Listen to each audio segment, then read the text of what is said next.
Jadi contohnya biaya tetap itu misalkan dalam suatu perusahaan manufaktur itu biaya sewa, biaya gaji, terus biaya asuransi itu. Kenapa kok biaya sewa itu termasuk ke dalam biaya tetap, tidak berubah? Biaya itu biaya sewa itu kan tetap meskipun misalkan sewa gedung, biaya sewa gedung itu akan tetap biasanya kan per tahun tuh, biasanya per tahun 6 juta ya, tetap 6 juta meskipun perusahaan itu dalam periode tertentu itu ingin menaikkan atau ingin menurunkan jumlah unit yang akan diproduksi. Biaya gaji beda loh ya, biaya gaji sama biaya upah. Kalau biaya gaji itu gaji untuk pegawai tetap, artinya para atasan. Misalkan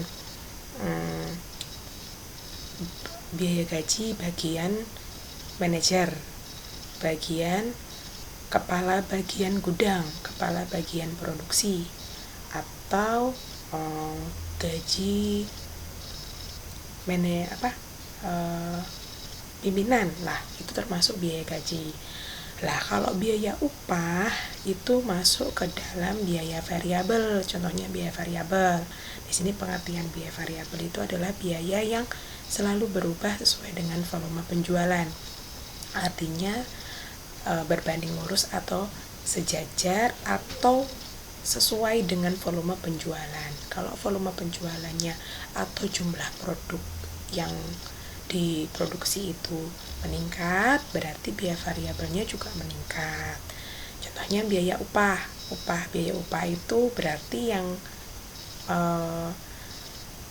mengolah produk tersebut. Misalkan kalau dalam sebuah pabrik tekstil pembuatan baju, berarti upah para buruh penjahitnya itu kan biasanya per jam, jadi sesuai dengan jumlah unit yang mereka hasilkan. Kalau mereka itu menjahit 10 baju, berarti kan beda nanti upahnya sama yang menjahit 5 baju lah, itu upah ya. Terus biasanya lagi biaya pengiriman, biaya pengepakan. Kalau unitnya banyak, berarti ya biaya pengepakan banyak. Kalau biaya pengiriman, kalau misalkan produknya banyak, juga biaya pengirimannya juga akan tinggi atau banyak, seperti itu. Terus yang B yaitu pengalokasian biaya tetap dan biaya variabel. Pengalokasian biaya tetap dan variabel itu biasanya menggunakan yang namanya NJR. NJR itu adalah nilai jual relatif. Nilai jual relatif itu sendiri adalah harga jual produk yang berwujudan biaya yang dikeluarkan dalam mengolah produk tersebut. Jadi NJR itu adalah nilai jual yang dilihat dari berapa biaya untuk memproduksi produk tersebut. Nah, itu namanya NJR. Rumusnya yaitu penerimaan tiap jenis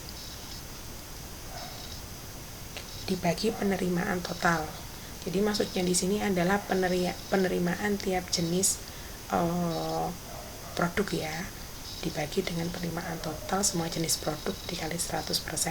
Ini seperti rumus untuk mencari alokasi biaya bersama pertemuan sebelumnya ya. Udah nggak perlu saya jelaskan lagi karena kemarin sudah saya beri materinya. Oke, selanjutnya yaitu langkah-langkah analisis BEP. Langkah-langkah analisis BEP yaitu adalah tadi lanjutan ya, tadi kan yang kedua, yang B, sekarang yang C atau yang ketiga, yaitu penentuan margin kontribusi. Penentuan margin kontribusi itu adalah rumusnya yang pertama, penjualan dikurangi biaya variabel, itu ketemu margin kontribusi.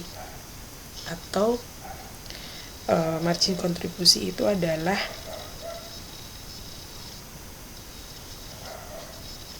kelebihan pendapatan penjualan di atas biaya variabel. Jadi biaya penjualan dibanding dengan biaya variabel itu ketemu selisihnya, itu adalah yang namanya margin kontribusi.